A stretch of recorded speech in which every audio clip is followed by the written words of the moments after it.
Assalamualaikum warahmatullahi wabarakatuh dan selamat sejahtera. Selamat datang kembali ke siri tutorial yang ke-8 berkaitan dengan cara untuk menghantar eRPH mingguan kita kepada pentadbir menggunakan Google Classroom. Okay, kalau cikgu masih ingat, dalam tutorial sebelum ni saya dah tunjuk cara-cara untuk pergi ke eRPH kita. Okay, Google Classroom Penghantaran eRPH kita. Okay, kita dah klik create shortcut, jadi kita double klik. Okay, dia akan terus pergi ke Google Classroom eRPH sekolah kita lah. Okay, dan pastikan cikgu login betul dengan menggunakan email MOE. Kalau tak, cikgu tak jumpa kelas ni. Okay, dan bila cikgu masuk ke eRPH ni, okay, saya tunjukkan satu contoh. Okay, baik, dekat sini kat mana kita nak tengok penghantaran eRPH. Okay, dekat ruangan kotak yang pertama di tepi ni, dia ada upcoming.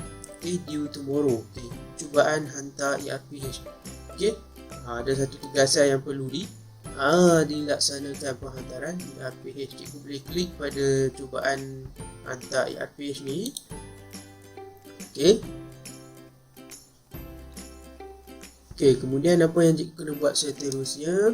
Okay, 5 poin merujuk kepada 5 hari penghantaran. Okay, satu hari satu poin. Jadi cikgu perlu add create ni. Okay, kita dapatkan file kita. File kita tadi berada di Google Drive. Kita klik di Google Drive.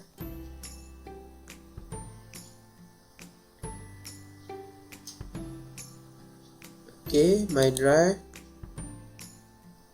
Okay, My Drive folder kita 2021 tadi, eRPH.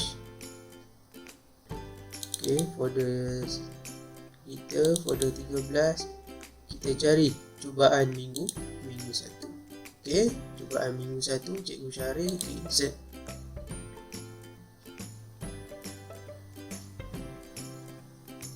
Okay, bila dah selesai, okay, terdapat kita punya file kita tadi dah ada kat sini.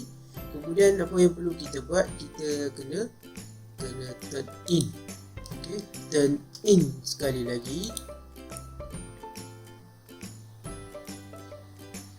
Okey, dah selesai untuk tugasan kita menghantar tugasan eRPH kepada admin. Jadi selepas ni pentadbir akan semak eRPH cikgu untuk penghantaran, untuk semakkan pentadbir, dan dia akan pulangkan balik, return balik kepada kita. Okey, itu perkongsian tentang penghantaran eRPH yang kita dah siap secara mingguan menggunakan Google Classroom. Jumpa lagi untuk di next tutorial berkaitan dengan mengisi Google Form penghantaran eRPH pula. Okey, baik. Terima kasih. Jumpa lagi. Assalamualaikum warahmatullahi wabarakatuh.